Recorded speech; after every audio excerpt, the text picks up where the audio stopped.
aperturados ya en otra fase, creo que es la fase 4, creo que es la fase ya de apertura, sobre todo para aquellos pequeños y medianos empresarios o los emprendedores que realmente creo que les hacía o les es muy útil esta etapa como tal.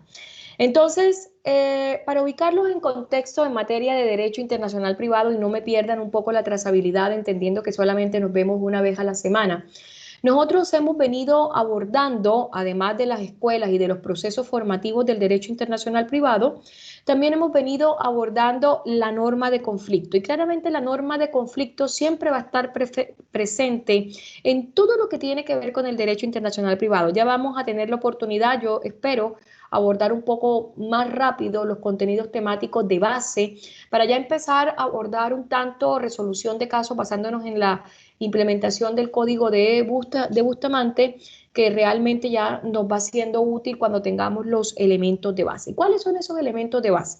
El conocer exactamente qué es la norma de conflicto, el conocer qué son los factores de conexión y el conocer qué son las calificaciones o las calificaciones en el derecho internacional privado, como bien se les suele denominar.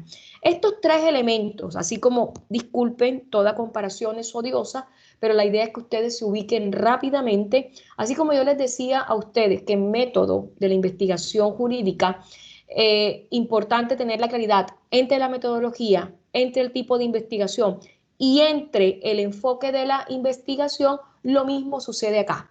La norma de conflicto, los factores de conexión y las calificaciones. ¿Por qué? Porque son tres elementos estructurales o tres bases que les van a permitir a ustedes sí o sí dar lugar a la resolución de cualquier caso que se les presente, en tratándose, por supuesto, cuando tengamos disyuntiva de normas o disyuntiva o diferencia de ordenamientos jurídicos distintos, ¿no? Para ser un poco más clara. Bueno, ¿qué pasó acá? ¿Qué pasó? ¿Qué pasó? Regálenme un momento, que algo pasó. Sí, profesora. Ya, bueno, se me salió de contexto, la verdad. No sé qué pudo haber pasado, pero ya, bueno, listo.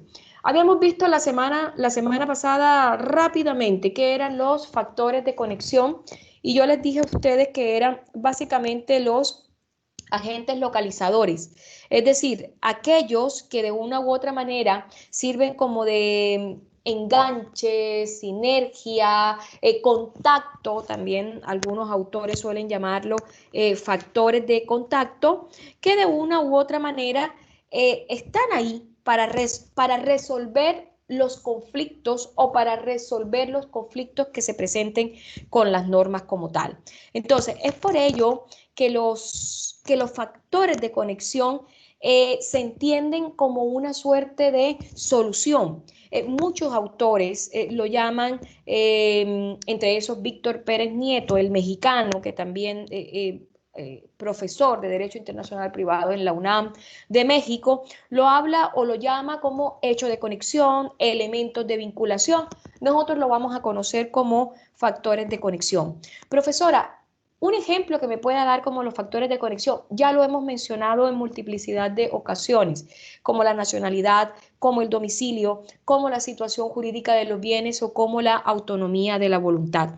Y yo espero que el día de hoy profundicemos en el contexto de la nacionalidad, entendiendo que la nacionalidad para el sistema o para el ordenamiento chileno es de vital importancia. No sucede así, por supuesto, con países como Venezuela o con países como Argentina, donde el domicilio es el principal factor de conexión.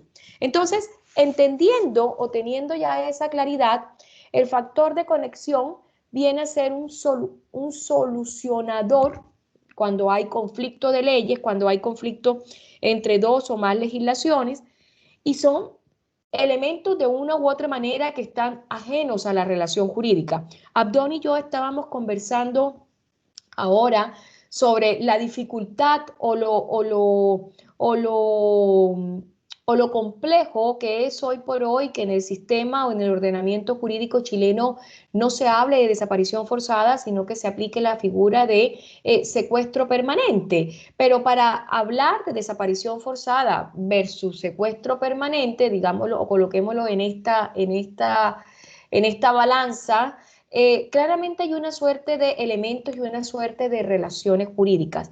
Pues bien, esa suerte de elementos o relaciones jurídicas también aplican u operan o están presentes los factores de conexión, porque cada país le da la relevancia propia a los factores de conexión que tienen o que están emergiendo o que están presentes para darle solución, por supuesto, a los conflictos de sus relaciones jurídicas.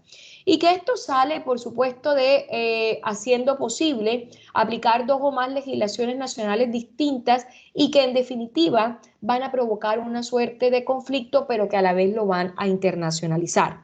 Recordemos fundamentalmente, profesora, explíquese, recordemos fundamentalmente que el elemento o la teoría de la nacionalidad ya pasa, trasciende la conceptualización de lo que pudiese ser un elemento como tal y trasciende a lo que hoy por hoy conoceremos como la teoría de la nacionalidad, puesto que cuando hablamos de ella no solamente podemos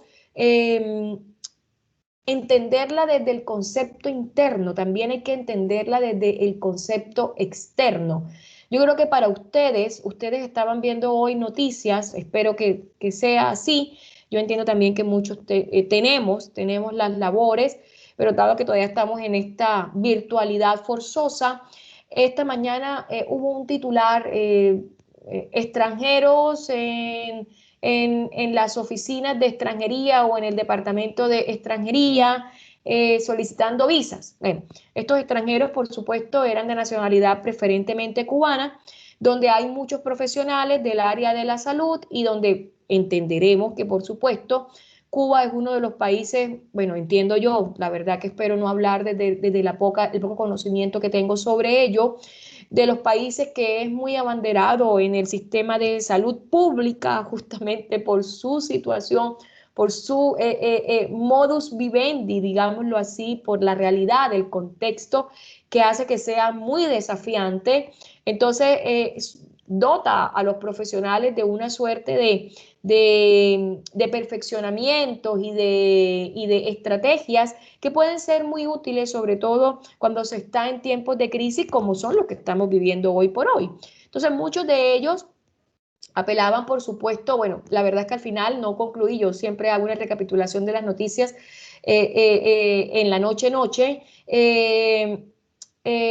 Al final no observé verdaderamente, entiendo que la idea es que se regularicen para que ellos puedan, por supuesto, obtener sus visas de trabajo. Entonces, fíjense cómo el elemento nacionalidad adquiere un contexto importante para ellos, porque claro, no solamente los categoriza o los sitúa como cubanos o de nacionalidad cubana, sino que también categoriza, en este caso, como país de destino Chile, el elemento de orden internacional. ¿Ya? Y claramente, estando un elemento de orden internacional, ya de por sí nos obliga a intentar darle una mirada a la normativa externa, ¿ya?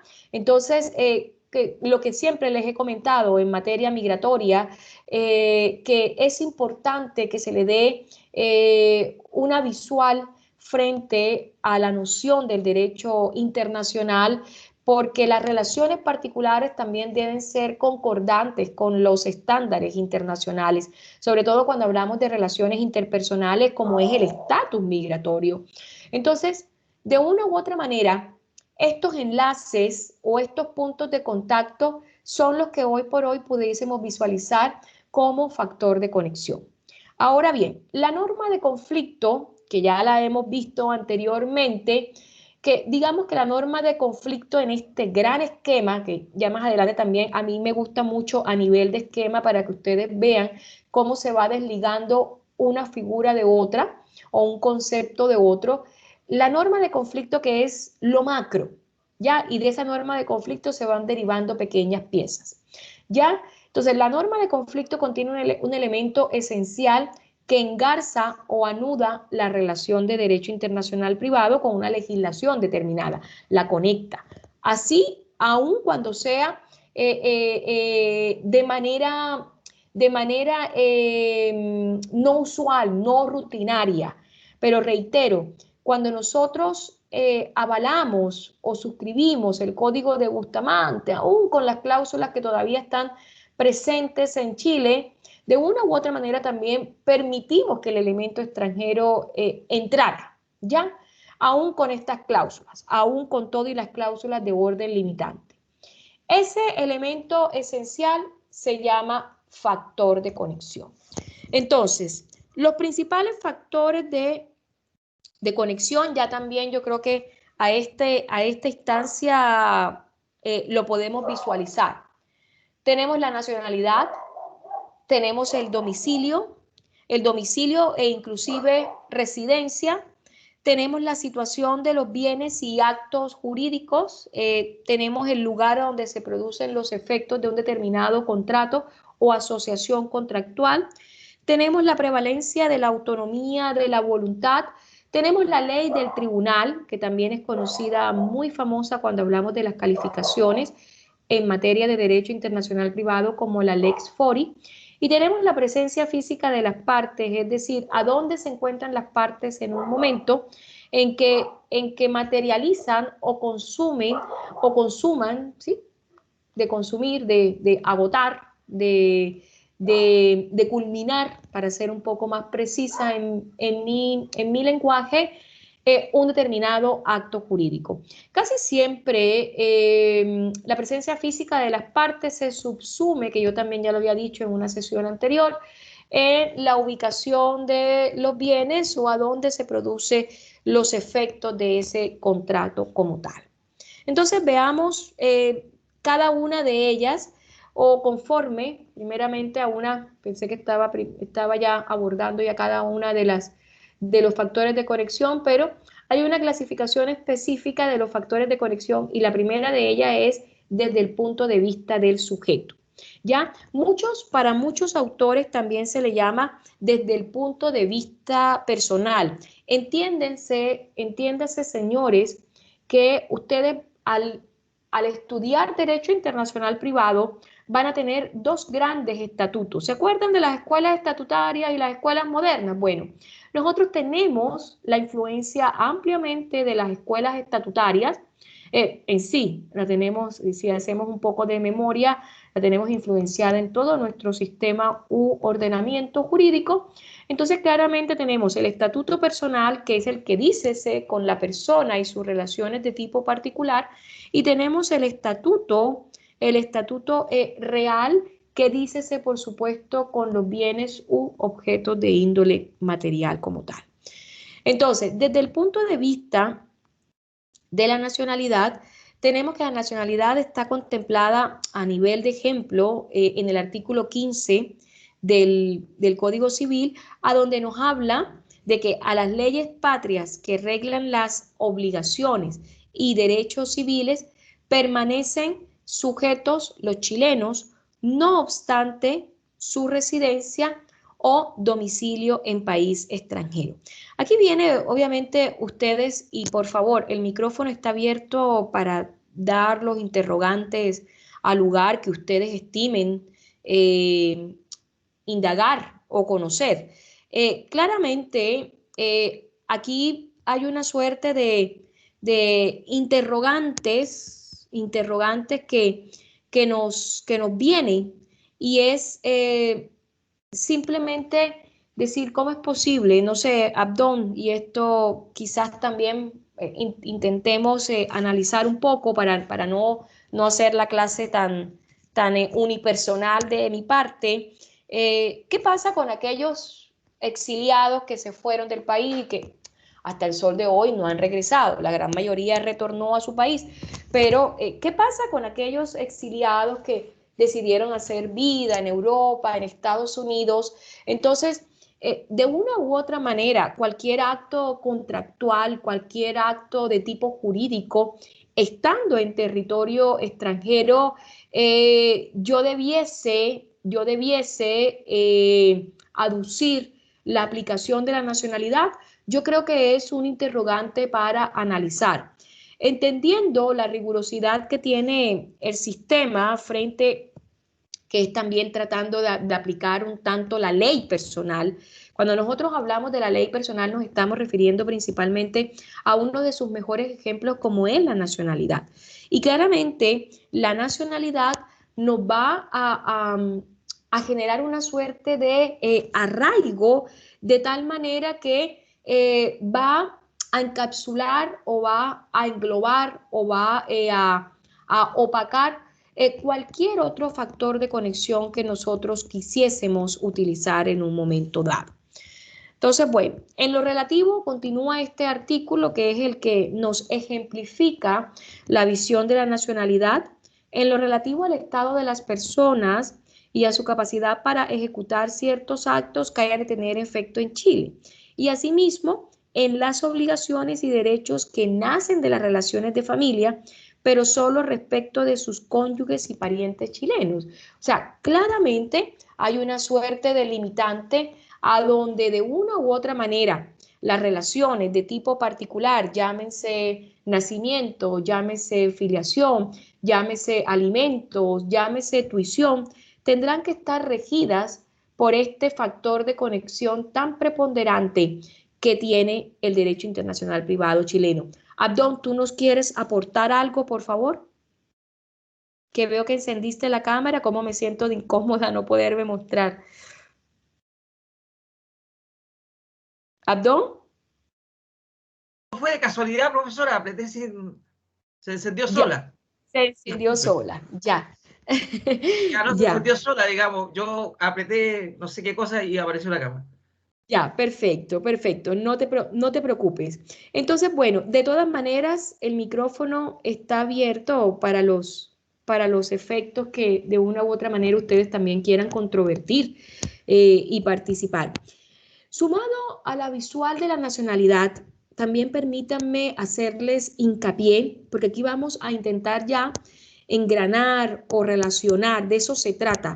El derecho internacional privado tiene una ventaja que quizás no tiene a veces el derecho internacional público, y es que es como una suerte de rompecabezas. El derecho internacional público es mucho más lineal.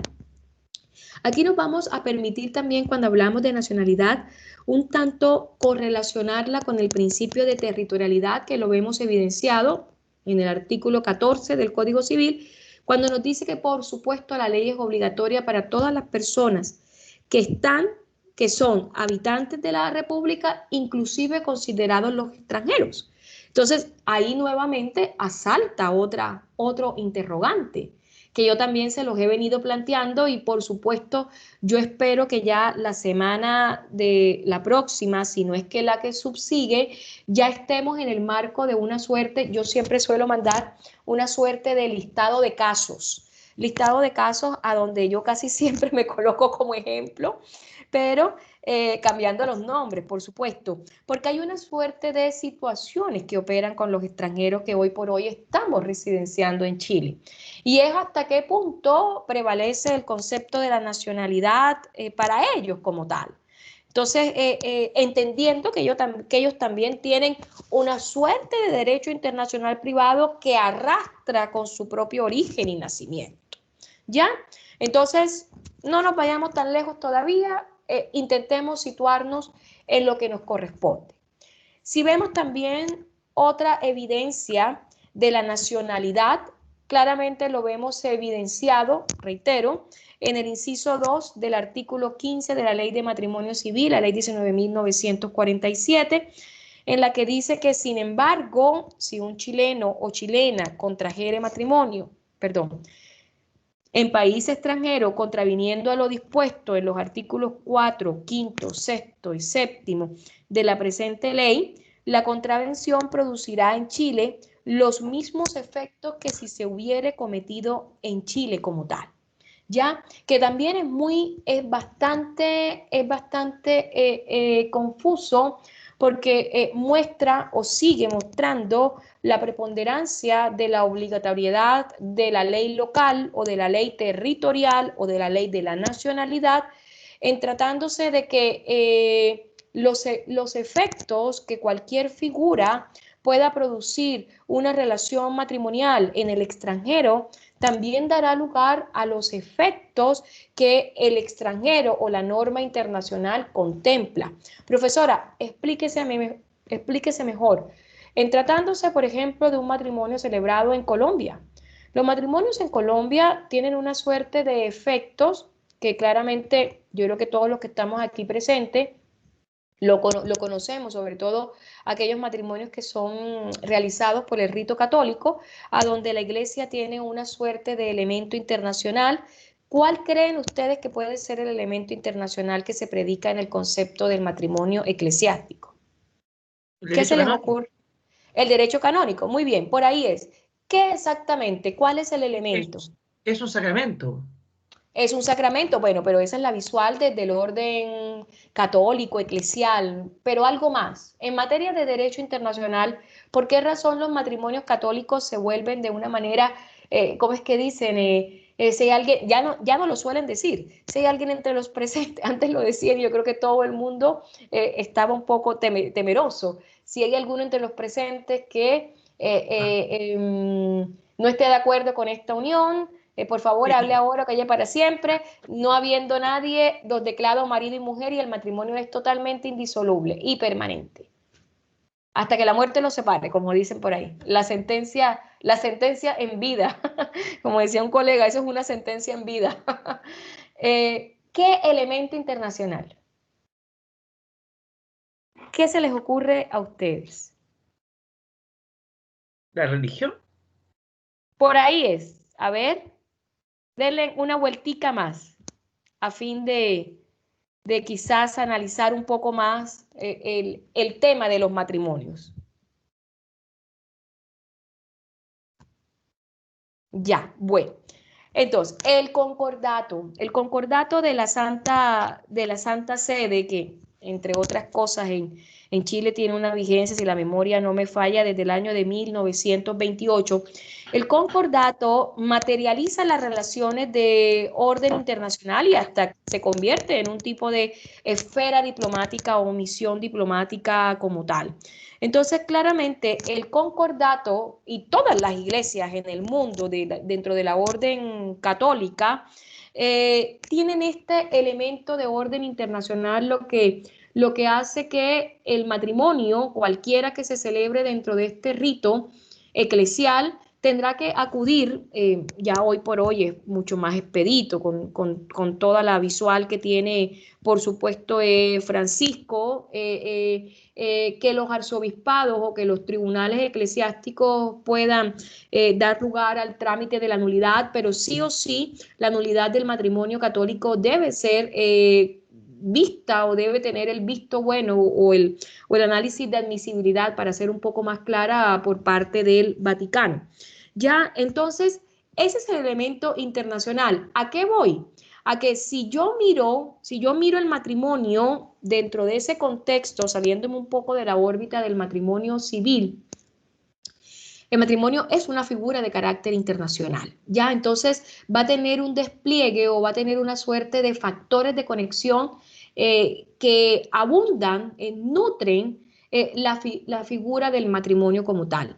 Y ahora bien, si me voy inclusive a la aplicación exacta de ese artículo 15, cualquier otro matrimonio que se celebre por fuera del territorio nacional tendrá sus efectos correspondientes en el contexto o en el sistema interno donde se celebró ese acuerdo o ese acto jurídico, que al final el matrimonio viene a ser un tipo de acto jurídico, ¿ya? Y que claramente, para que pueda tener los efectos, que es ahí donde hay una ruptura de la nacionalidad. ¿Por qué? Porque no siempre un chileno que se case en el exterior va a tener la prevalencia o va a tener la preferencia de este factor de conexión. O sea, vienen a operar otra suerte de elementos que pueden ser inclusive hasta más bondadosos de lo que pudiese predicarse de la teoría de la nacionalidad exclusivamente como se predica en Chile como tal. ¿Ya? Y recuerden también que si sucede lo mismo, un chileno con una brasilera o un chileno con una colombiana que se casen acá en Chile, el solo hecho de ya estar presente la señora, en este caso de orden internacional, ya el elemento extranjero ya desestabiliza, y quiero que me lo entiendan de esta manera. No es que estamos hablando mal de la nacionalidad, no, ni más faltar. La nacionalidad siempre va a ser un factor de conexión preponderante e importante como tal. Pero claramente en ese momento la nacionalidad de cada uno de los dos encuentra una suerte de conflicto o una suerte de barrera o de face to face. O sea, se ven las nacionalidades del uno y del otro a las caras, digámoslo así, para efectos de entrar en un análisis verdaderamente cuál será el factor de conexión importante para aplicar en el momento en que se geste un conflicto, un conflicto de leyes o de legislación en virtud, por supuesto, de la aplicación de la nacionalidad como tal. No olvidemos, por supuesto, que cuando nosotros hablamos de nacionalidad lo vemos evidenciado en nuestro artículo 10, si la memoria no me falla, numeral 1, sí. Y aquí también se ve reflejado, por supuesto, de la Carta Política, perdón, para hacer más referencia, quizás me olvidé un poco de esa parte. Vemos aplicado, por supuesto, el principio de la territorialidad, en la cual, por supuesto, toda persona será llamada chilena por haber nacido en el territorio nacional como tal. Bueno, en este factor opera primordialmente la Lex Fori. La Lex Fori para algunos autores, sobre todo como Mario González Alvarado, como Mario Ramírez Necochea, viene a ser la ley de la nacionalidad del juez, ya que conoce el caso o asunto en concreto. Hasta allá trasciende la ley de la nacionalidad. Nosotros vamos a ver a profundidad qué es la nacionalidad, cómo se pierde, cómo se adquiere, cómo se pierde, las características, pero claramente cómo será que trasciende la nacionalidad en el contexto o en el sistema del ordenamiento jurídico, que también se entiende que la Lex Fori es la ley del juez competente, eso lo tenemos claro, ¿ya? Pero en este caso se muestra como la ley de la nacionalidad del juez. Entonces, yo pregunto, ¿qué tal que yo tenga un juez, claro, un juez que claramente ha tenido que nacionalizarse para poder aspirar, por supuesto, al servicio público o al Poder Judicial en este caso? Pero ¿qué tal que este juez tenga una doble nacionalidad, sea argentino y chileno, que es lo que suele pasar? Hay muchos argentinos hoy por hoy que están nacionalizados chilenos. Entonces, entendiendo eso, ¿cuál sería prevalentemente la ley de la nacionalidad del juez? ¿La de su nacimiento o la otorgada por vía de una fricción legal a través de la nacionalización? Porque eso puede pasar. Yo conozco jueces argentinos que están en el rubro del poder Judicial y se han nacionalizado, porque es la única manera en que se pueda, por supuesto, aspirar o postular y en el decurrir incorporarse en el Poder Judicial, porque se trata de equiparar, por supuesto, las condiciones. Es una pregunta que claramente da lugar a analizarla, pero no quiero abrumarlos el día de hoy. Yo estoy en una fase de bases conceptuales. Ya llegará la fase que no está muy lejos, aproximadamente en una semana y media, 2, en la cual yo suelo suministrar una suerte de casos muy de esa base de datos de casos. Casi siempre salen los que se van a replicar, por supuesto, en la prueba como tal. Bueno, el domicilio. Bueno, es otro factor de conexión. Profesora, seguimos, sí, seguimos en los factores de conexión. Y claramente el domicilio viene a ser muy predicable. Hay dos países muy puntuales a donde el domicilio suele aplicarse. Y es en Argentina, que lo tenemos aquí al lado, esto también de que hay muchos casos que yo tengo en esa base de datos a donde se relacionan, porque hay un parecido en cuanto al sistema esta es una de las pocas diferencias que tiene, perdón, con el sistema argentino como tal, que el principal factor de conexión es el domicilio y no la nacionalidad como tal.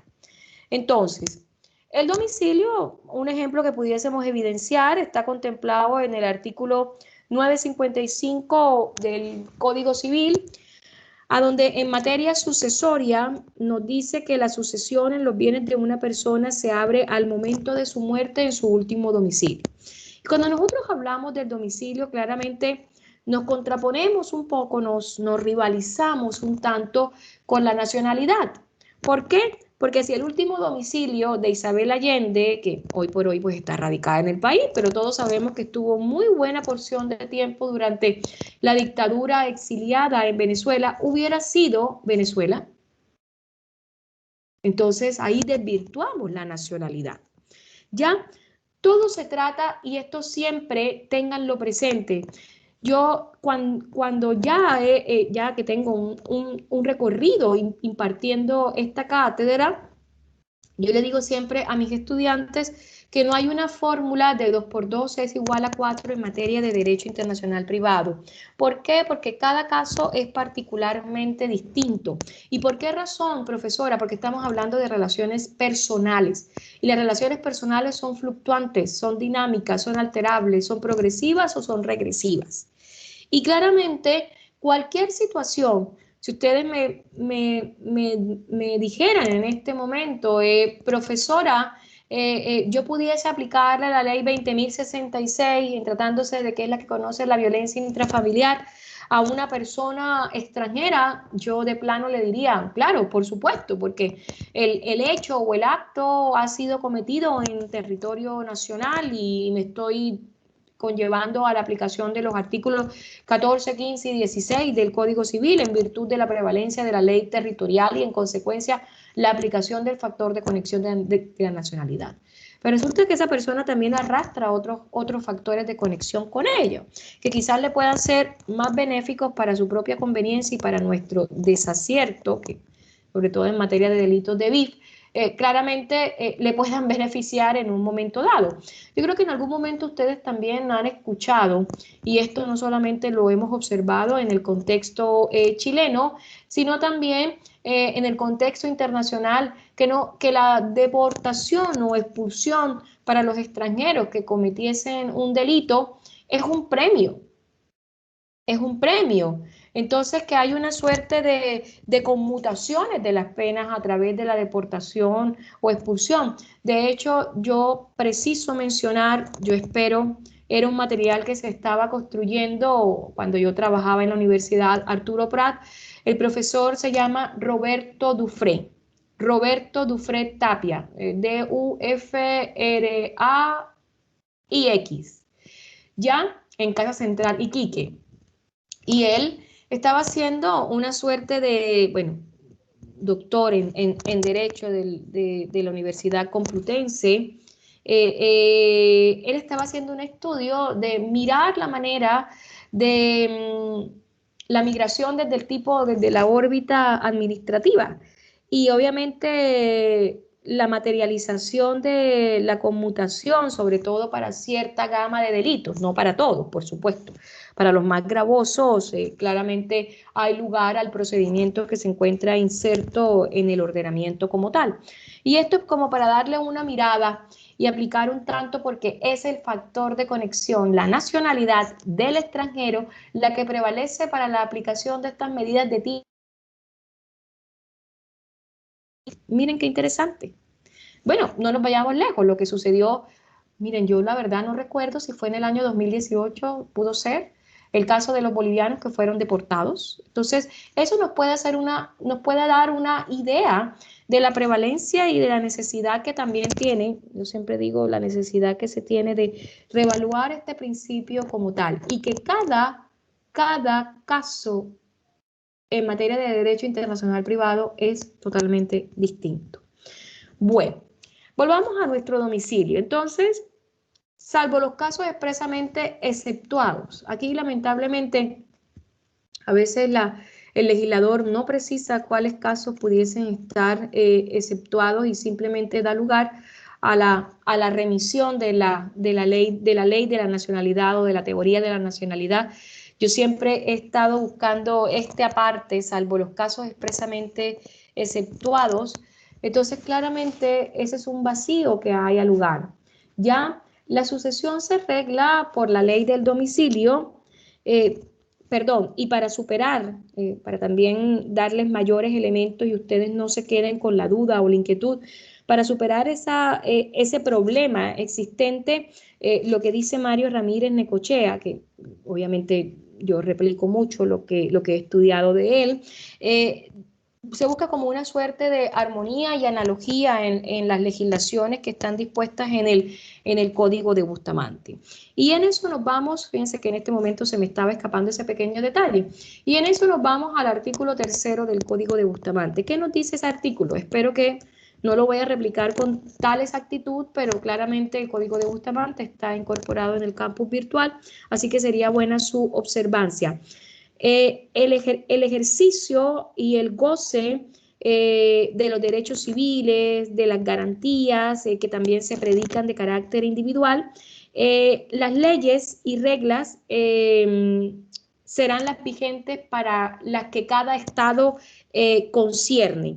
Entonces, aquellas principalmente relacionadas con su nacionalidad o con su domicilio como tal, las que aquellas también obligan a una suerte de permanencia territorial o aplicación de orden territorial, que también se llaman normas de orden público internacional, y las que se pueden aplicar también por interpretación o por voluntad de las partes, que aquí ya estaríamos dentro de la órbita del derecho privado o dentro del orden privado como tal.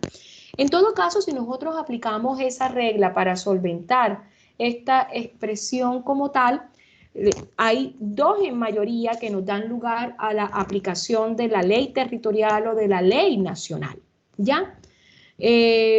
Por ende, esa es la remisión que se hace para solucionar este pequeño vacío o esta falla existente por parte del legislador como tal.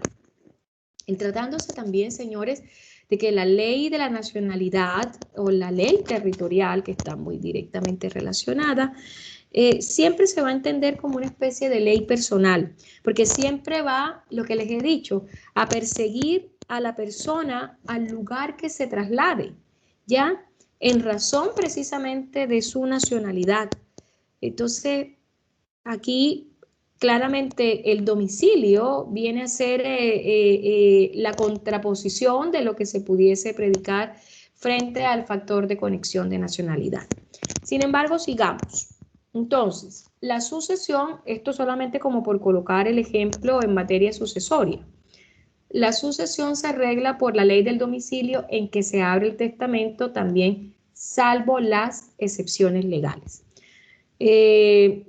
Más adelante se aborda el tema sucesorio dentro de la órbita del derecho internacional privado porque hace parte dentro del estatuto personal. Así que si me permiten, para no precisar y quedarme solo aquí, sino culminar el tema de los factores de conexión, dejemos esta pequeña expresión en stand-by en nuestras vidas y por supuesto daremos a continuación más adelante cuando ya veamos puntualmente cómo opera cada figura. Desde el punto de vista del objeto del contrato como tal y desde el punto de vista del objeto del contrato como tal, tenemos la situación del bien jurídico o lo que se ha llamado también en la terminología latina la lex situs. Es el punto de conexión donde se encuentran situados los bienes, muy de ancestral, lo vemos predicado inclusive en las escuelas estatutarias, y ha sido la base de la sustentación de las doctrinas territorialistas, ¿ya? Se dice que esta situación del bien jurídico o la lex situ, donde se encuentra el bien como tal, es supletoria o viene a ser accesoria frente a lo que se ha predicado de la teoría de la nacionalidad como tal. Se trata de una regla simple que da cierta estabilidad jurídica para efecto de que es muy fácil deducir dónde se encuentra localizado el bien como tal.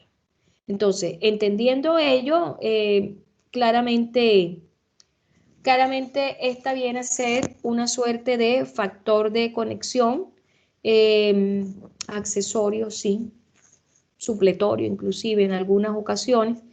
Eso también lo vemos replicado en el artículo 16, inciso primero, a donde los bienes situados en Chile están sujetos a las leyes chilenas, aun cuando sus dueños, por supuesto, sean extranjeros y no residan en Chile como tal. Bueno, también lo veremos más a profundidad cuando veamos exactamente cómo podemos aplicar estos factores de conexión. Grábense algo al día de hoy. La Lex Fori, que les va a ser muy útil para la resolución de un caso, es la ley de la nacionalidad del juez. Y piensen un poco, al finalizar esta sesión, ¿qué hago si mi juez tiene doble nacionalidad? Puede pasar, exactamente puede pasar. Hoy por hoy puede pasar. Bueno. La perdurabilidad o las razones por las cuales esta ley, digamos, no ha sido subsumida o no ha sido consumida, mejor aún, por la ley de la nacionalidad, entendiendo que la nacionalidad es prevalente, que esto tampoco se olvide porque es como un ABC, son principalmente por razones de soberanía, entendiendo que a donde están ubicados los bienes es también una demostración de la aplicación del principio territorial. Otros lo destacan con el criterio de proximidad, que también lo más cercano a la resolución de un conflicto va a ser a donde este bien se encuentre asentado, situado o arraigado. ¿Ya? Además que, reitero, esta suerte de lex situs favorece, es un factor de conexión que está dotado de certeza y estabilidad jurídica, sobre todo para los bienes inmuebles como tal. Pero, ¿qué hacemos? Y en esto Sergio, Víctor, Engelbert, Abdón pueden serles muy útil, pero ¿qué hacemos frente a una empresa que tiene multifiliales, ya sea en América Latina o ya sean en porciones geográficas distintas a Chile? Entonces, la rigurosidad, yo entiendo la perdurabilidad que tiene la lex situs y por supuesto frente a las razones de soberanía, pero no siempre va a ser la más conveniente o no siempre va a ser el factor de conexión más conveniente a aplicar como tal. Dicho de otra manera, el estado donde se encuentra el bien raíz puede bloquear cualquier medida de ejecución dictada en el extranjero. Cuestiones tales como las expropiaciones o las servidumbres deben contar en consecuencia con el consentimiento irreemplazable de la legislación y de la jurisdicción donde está ubicado el bien. Ojo, señores, con esta expresión que yo estoy escribiendo. No todo lo que está en la diapo es categóricamente cierto. Profesora, ¿qué está diciendo? Pero si usted lo escribió. Sí, yo lo escribí. Pero ojo con esta última frase. ¿Por qué razón? Porque si yo tengo un proceso de embargo de inmueble internacional, la validez de una sentencia en el extranjero para que pueda tener vida jurídica o vigencia en Chile se hace a través del exequatur, que es la validación de las sentencias de índole extranjero, en este caso de orden civil o de orden contractual, ¿ya? Y eso me da vía libre para yo hacer efectiva cualquier medida que se haya dictado dentro de ese proceso ejecutivo internacional. Entonces, por ende, esto me queda totalmente anulado. Porque entonces, si eso no es así, el reconocimiento que tiene Chile frente al exequatur sería nulo. Entonces, aquí tendríamos que analizar una suerte de ponderaciones, por eso yo les digo que es complejo a veces entender el derecho internacional desde la órbita del derecho privado, que hay momentos en que uno duda, que tiene una sensación dubitativa de cuál puede ser la conveniencia de la norma a aplicar, para resolver el conflicto como tal. Entonces, claramente, si yo necesito la aquiescencia de la jurisdicción del Estado donde se encuentra radicado el bien como tal, claramente también desvirtúa o desconoce la legislación internacional. Pero, profesora, usted ha dicho que la cláusula que está contenida en el Código de Bustamante da lugar precisamente a ese desconocimiento del derecho internacional. Sí, pero el exequatur está reconocido por Chile. Entonces, claramente pudiésemos aplicar un tanto ad hoc, que ya también lo veremos a profundidad, no aplicar la norma o la ley de carácter retroactivo, sino aplicarlo desde su vigencia o desde el reconocimiento del exequatur hacia adelante. Por ende, cualquier criterio que se pueda dar en torno a estos años recientes, claramente me pueda generar una suerte de controversia con lo que está especificándose frente a la lex situs o a la ley de situación o a la ley de ubicación del bien como tal. Bueno, aquí tenemos el ejemplo claramente que es la regulación. Desde el punto de vista del contrato internacional, y claramente aquí tenemos la Lex Locus Regis Actum, la ley del lugar de la celebración del acto como tal. Bueno, aquí es muy relativo porque también va muy de la mano. Fíjense que esta lex como tal viene a encontrar mucha concordancia con la aplicación del principio de la autonomía de la voluntad o de la interpretación de la voluntad como tal.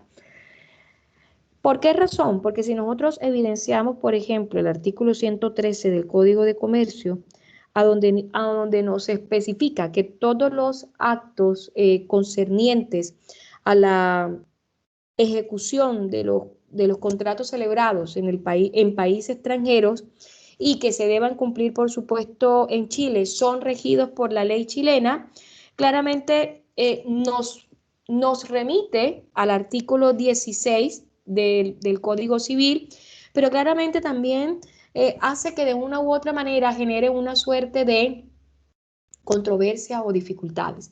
Recuerden que los contratos de orden internacional, estamos claros, aquí hay una suerte de sujetos de distintas nacionalidades que hacen que de una u otra manera la percepción de cada uno sea igual de importante. Además, si dentro de la órbita de la contratación internacional, donde también nos vemos abocados u obligados a la aplicación de la resolución de conflictos, como fuese las reglas de arbitraje como tal. Las reglas de arbitraje son de orden internacional. Yo también les he precisado, y permítanme no abordarlo el día de hoy porque no hace parte de nuestra agenda temática, pero tendremos que hablar de las reglas de Rotterdam, tendremos que hablar de la Convención de Nueva York, tendremos que hablar, por supuesto, de las reglas de Londres. ¿Por qué? Porque un contrato internacional, como su nombre lo indica, es un contrato que presenta diferentes puntos de conexión con dos o más ordenamientos jurídicos, donde el acuerdo de voluntades es un factor de conexión totalmente preponderante e inclusive aún más cuando se tienen distintos domicilios de esas filiales o residencias en estados distintos. Recuerden ustedes que una de las principales características de los contratos internacionales, además del libre consentimiento, es que se crea una nueva relación jurídica, que hay una suerte de relaciones que están protegidas no solamente por la ley de orden interno donde se está suscribiendo el contrato, sino también por la costumbre internacional. Profesora, ¿cómo se atreve a decir eso? Porque la costumbre internacional hace parte de esos usos, de esas tradiciones jurídicas existentes que en otros países como Estados Unidos es de carácter preponderante. Y por esa razón, Las reglas del arbitraje internacional emanan de esta fuente que se convierte como fuente formal y que claramente de una u otra manera descategoriza o le dice a la señora nacionalidad, sí, usted está muy bien allá, pero quédese sentada allá. ¿Por qué razón? Porque aquí lo que debe predicar es lo que nosotros, como contratantes, lleguemos, por supuesto, a un acuerdo.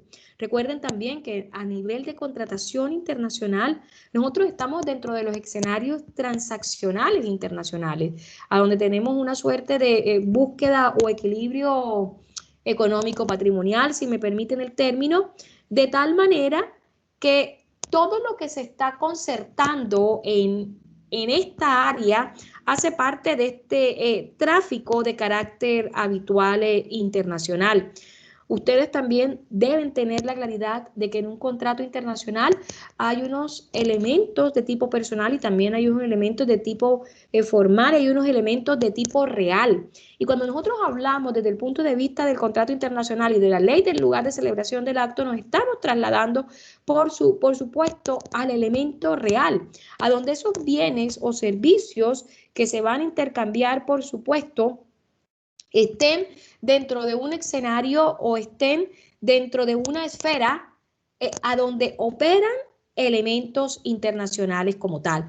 Entonces, por eso hay que tener la claridad absoluta, señores, de cuáles van a ser en el momento en que se celebra un acto jurídico, llámese en este momento contrato internacional, deben tener la claridad de cuáles van a ser algo que siempre se suele decir, cuáles van a ser los métodos o los mecanismos de resolución de conflictos si tenemos una controversia dentro de la orden, dentro del orden internacional como tal, porque no siempre va a prevalecer, por supuesto, la ley de la nacionalidad. Ya. El principio de la autonomía de la voluntad se visualiza en los siguientes artículos: artículo 16, inciso 2, artículo 113 del Código de Comercio, el decreto ley 2349 referente a contratos de Estado, que hace referencia a la práctica comercial generalizada que emana, por supuesto, de la costumbre internacional y de los cuales de una u otra manera da lugar a la presencia de aplicaciones de legislaciones extranjeras o, en su defecto, de tribunales extranjeros como una forma de destrabar o de resolucionar la litis como tal. Vamos a ver. Y parece que ahí estaríamos o se me quedó. Regálenme un momento, por favor. Voy a dejar de compartir para los efectos de verificar.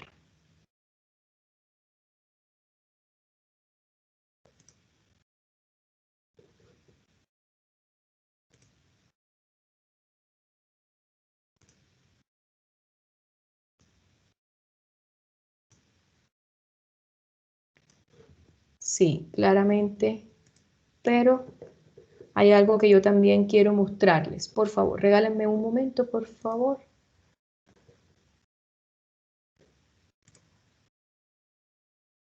Vamos a ver si me comparte ahí. Yo no sé por qué últimamente no me está compartiendo desde la... Me toca cargar el equipo y... Regálenme un segundo, por favor. Quiero mostrarles algo que me quedé con la sensación de que me hacía falta unas diapos y no se me había actualizado la presentación.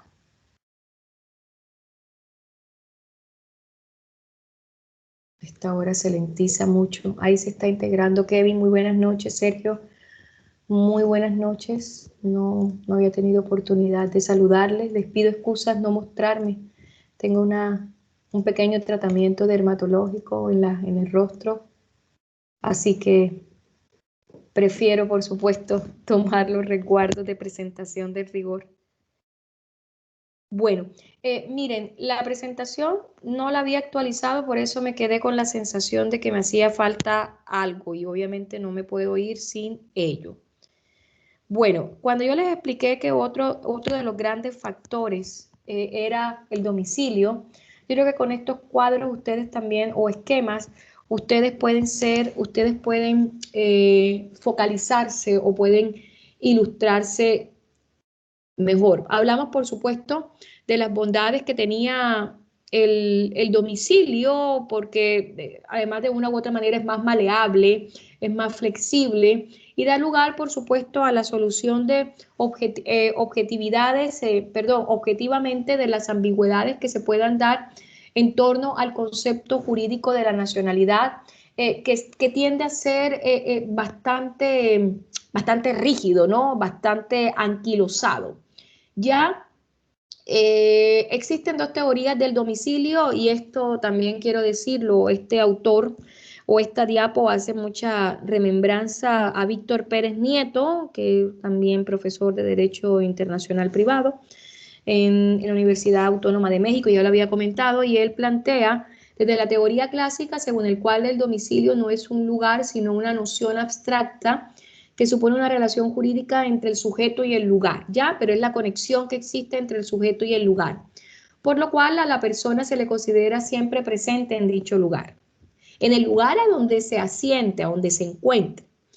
Y la teoría concreta estima que el domicilio es un lugar concreto en el que la ley supone que la persona se encuentra siempre para todos los efectos jurídicos, pero resulta que la teoría concreta siempre nos da un poco de confusión, y esto yo creo que ustedes lo vieron en su área de Derecho Internacional Privado, porque la residencia siempre corresponde con el lugar donde vive la persona efectivamente. Y el domicilio siempre se ha entendido que sería aquel en que la persona comunica o informa sobre todo a las autoridades de rango estatal y es el que, por tanto, un ejemplo de ello figura en el padrón electoral, por ejemplo. Entonces, siempre ha existido esta entre similitud, consonancia y diferencia de lo que se puede entender, por supuesto, el domicilio y la residencia como tal. Las principales características del domicilio es que fijo, es que también es necesario, porque todas las personas tienden a una necesidad, sobre todo hoy por hoy, ustedes no tienen ni idea, toda la influencia que ha tenido este marco de la globalización, del cambio climático también es otro de los elementos que también atiende, por supuesto, porque el cambio climático es otro de los factores, yo siempre digo que es uno de los factores de conexión moderna. Las próximas migraciones se van a dar producto, ya se están dando del cambio climático. Entonces, sí, y lo que viene ahorita, otro factor de conexión para que se sorprendan aún más, si quieren en su momento damos paso. Yo a veces me quedo un poco con la sensación de tener estas clases un tanto unipersonal, pero la idea también es un poco abordar porque nuestro material es bastante extenso. Pero sí, con toda seguridad voy a dar el espacio para que podamos discutir sobre estos nuevos factores de conexión y ténganlo hoy presente, señores. El COVID-19 va a ser un futuro factor de conexión en las relaciones de índole particular en torno al derecho internacional privado, porque va a hacer que las personas se cambien ciertos modus operandi de muchas relaciones en el sentido familiar y en el sentido contractual. Bueno, hoy por hoy las relaciones o los contratos se están haciendo, nosotros estamos en otra fase, pero hoy por hoy todas se están haciendo en el plano virtual. Entonces, fíjense cómo el COVID pudiese también ser considerado como una especie de factor de conexión, no por supuesto reconocido por los autores o doctrinantes expertos en la materia, pero si uno avisora esa realidad, no es tan distante. Ya la unidad que se refiere al asiento principal de los negocios e intereses, pero que debe observarse que dicho principio no impide que una persona tenga, además de su domicilio general único, uno o más domicilios especiales. Por eso entonces ahí un poco la inestabilidad, ahí tiende a ser un poco complejo porque si esta persona tiene varios domicilios, ¿qué hacemos? ¿Cuál será verdaderamente el factor de conexión estable? Que dicho principio tampoco implica que las decisiones judiciales sobre determinación del domicilio lleguen a tener fuerza de cosas juzgadas con efectos absolutos erga omnis. Claramente, al tener un único domicilio, la materialización de los efectos de la vigencia de las leyes será mucho más estable. Si tenemos varios, claramente pudiese ser aquí un plano, el plano de inestabilidad se puede predicar en estas situaciones. Y bueno, y también se predica de personas jurídicas y de personas morales, ¿ya? Y eso era lo que quizás me hacía falta en referencia a la precisión del domicilio como tal. Señores, yo quiero saber si hay alguna pregunta. No me conversaron el día de hoy, entonces me quedo inquieta. Cuéntenme, ¿hay alguna pregunta? ¿Hay alguna duda?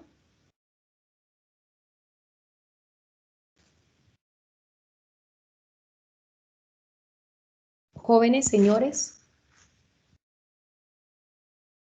Por mi parte, no, profesora.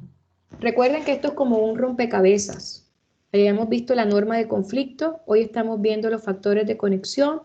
Muy someramente, y quiero que quede claro, muy someramente la nacionalidad, el domicilio, porque lo vamos a ver a profundidad, ¿ya? Vamos a desvertebrar la nacionalidad, vamos por supuesto, entender cómo se adquiere la nacionalidad, cuáles son las características de la misma, en qué articulado se encuentra la nacionalidad, en qué momento se puede llegar a perder, cómo se puede otorgar la nacionalidad, cómo es el reconocimiento de la nacionalidad por parte del Estado chileno.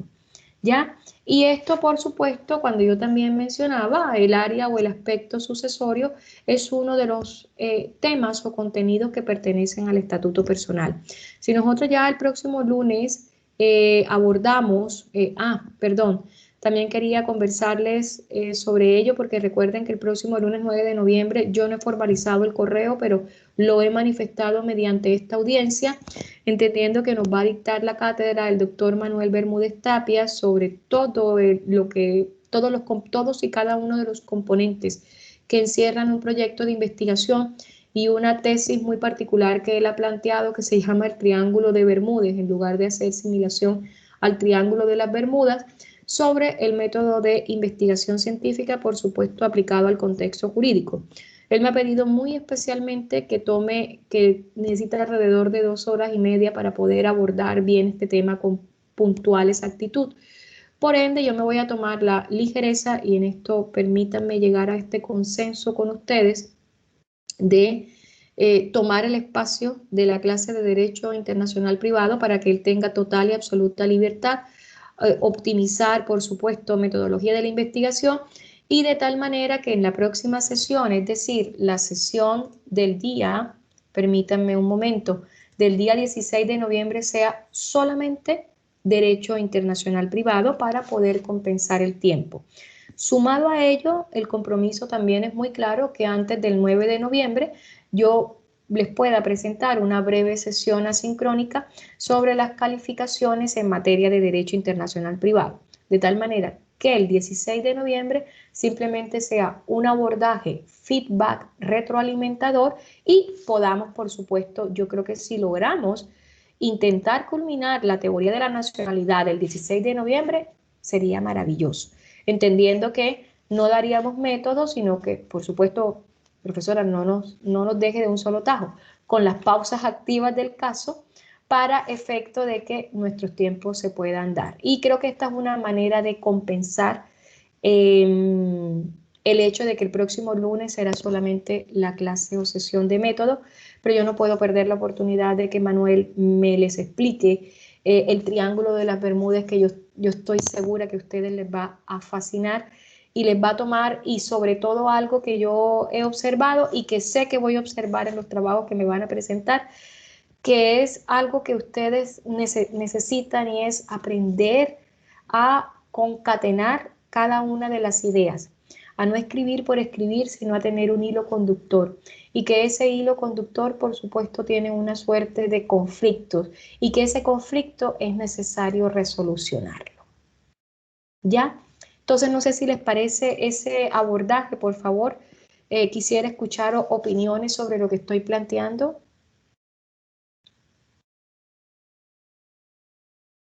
Engelbert, Kevin, Sergio, Víctor, Abdón.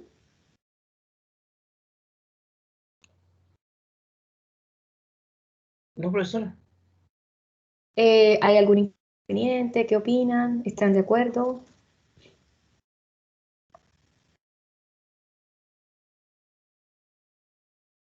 Señores, me dejaron hablando sola. No hay ninguna por mi parte. Ya, Víctor, ¿estás de acuerdo? Sí, profesora, todo claro. Lo que sí me llama la atención, o sea, me gustaría preguntarle a usted, profesora, es con respecto a la segunda evaluación, porque nos ha dicho que nos va a entregar una serie de De documentos casos. o casos, perdón, claro. Apenas vea calificaciones, en ese momento entrego los casos. Antes no, Víctor, porque es muy prematuro. Yo no puedo entregar un texto. Además, recuerda que, mira, yo me caracterizo por no evaluar, por evaluar lo que yo doy. Y para yo abordar casos, esa clase del 16 de noviembre muy seguramente va a estar muy propicia a ello.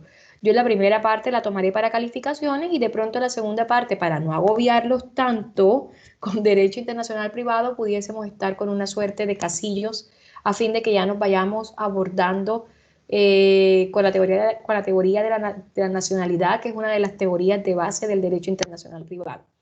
Pero entregarlo antes es muy prematuro porque ustedes se van a complejizar con las diferentes respuestas. Prefiero más bien abordando calificaciones, teoría de la nacionalidad y casitos. Y con eso yo creo que ya les es más fácil comprenderlo.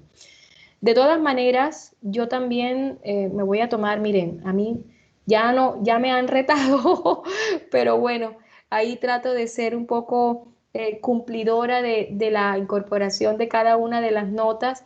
Eh, para mí lo fundamental que entre en la segunda prueba son estos tres últimos elementos que les estoy hablando: calificaciones, teoría de la nacionalidad y, por supuesto, especificación de cada uno de los factores de conexión. Con eso yo creo que me pudiese dar un poco por bien servida para el efecto de la segunda prueba. Sin embargo, mi gran pretensión es abordar todo el estatuto personal para la segunda prueba y de tal manera que solo me quede el estatuto real, que es mucho más reducido, para el resto de finalización del módulo. No sé, Víctor, si di lugar a la respuesta. Sí, profesora, sí. Ahora, Ya. eh, porque nosotros tenemos por calendario el día 7 de diciembre la segunda evaluación. Maravilloso. Pero, Esa fecha me sirve. Esa fecha me sirve. Esa fecha me sirve porque me está dando plazo a que yo pueda abordar todo el estatuto general. Personal, perdón. ya, ok. ¿Ya? Entonces, vamos con calma para no abrumarlos tanto. Ya. Engelbert, ¿qué opinas de la propuesta que acabo de hacer? 9 y 16 de noviembre, 9 método y 16 de noviembre derecho internacional privado de corrido. Así que nos toca tomarnos unos buenos cafés ese día.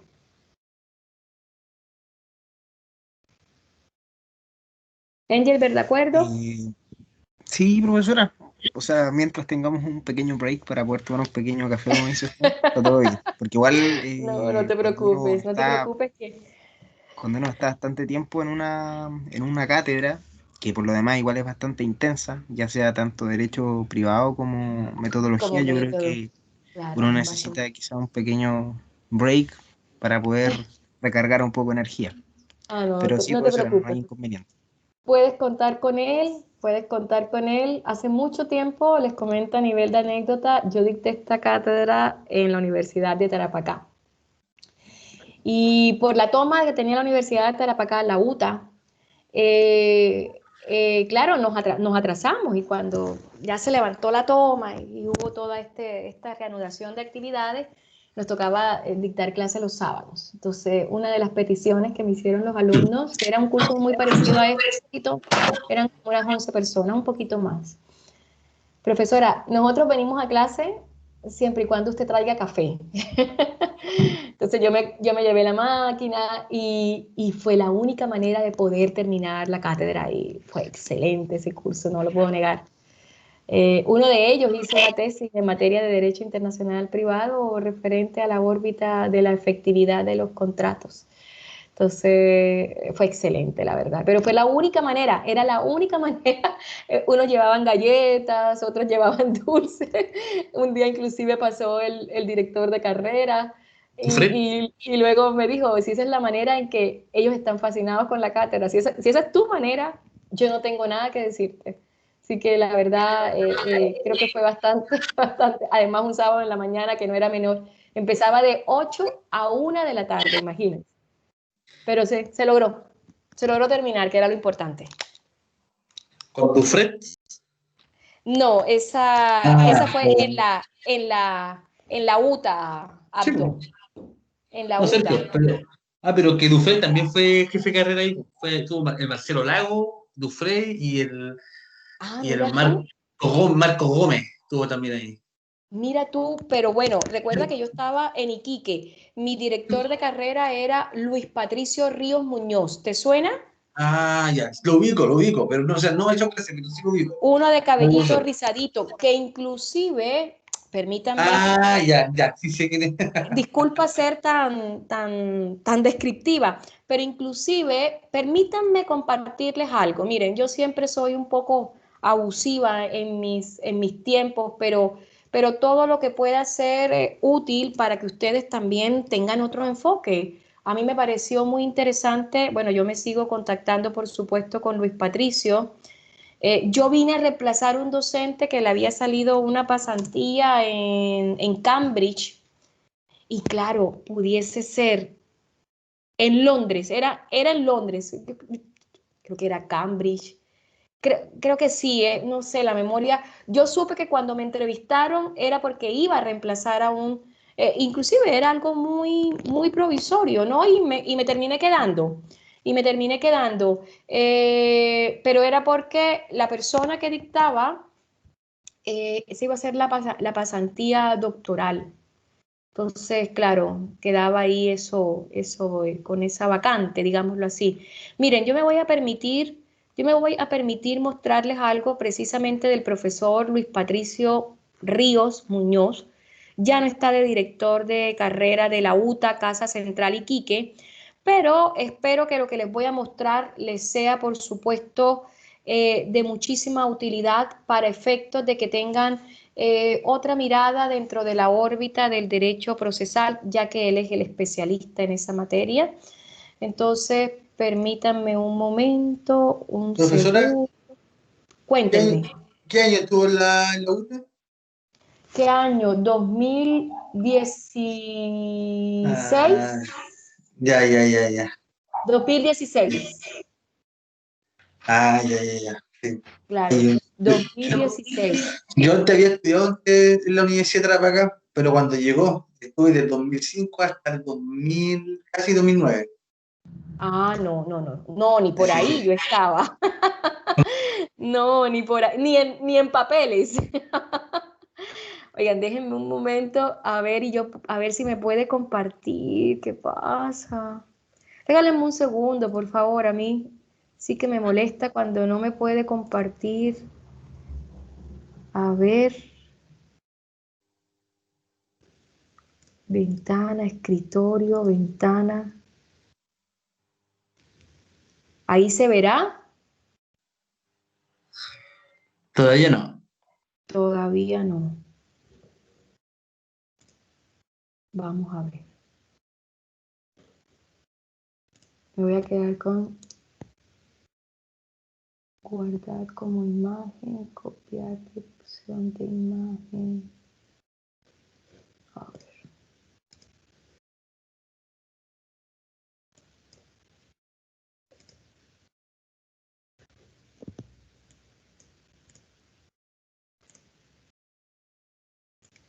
Qué tremendo.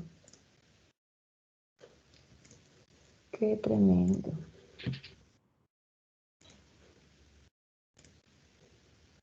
A ver cómo podré descargar, porque a ver, también se puede.